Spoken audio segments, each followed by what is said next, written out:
Ever notice how spaghetti sauce is either the star of the show or the sad afterthought?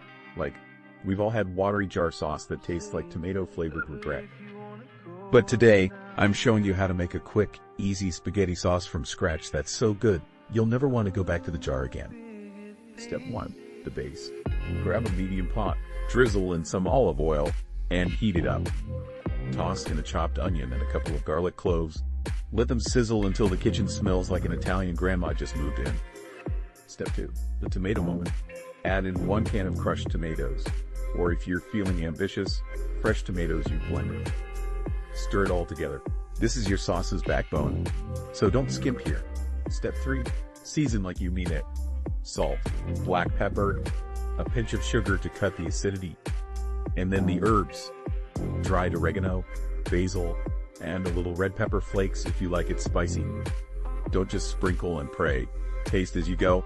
Sauce doesn't judge, but your taste buds will. Step 4. Simmer down. Turn the heat low, cover the pot, and let it simmer for 20 to 30 minutes. Stir occasionally so it doesn't stick. This is where all the flavors get cozy. Think of it as a spa day for your sauce. Step 5. Finish strong. Right at the end, toss in a splash of olive oil or even a pat of butter for richness. Optional, but trust me, it's the glow up your sauce didn't know it needed.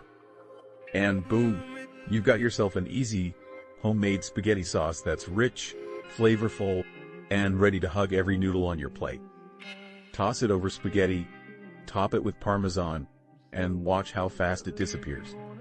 Now tell me, are you team spaghetti purist or do you sneak in extras like ground beef or mushrooms? Drop it in the comments so we can see where the sauce loyalties lie. And don't forget, like, subscribe, and check out my other quick kitchen guides, because dinner doesn't have to be complicated to be delicious.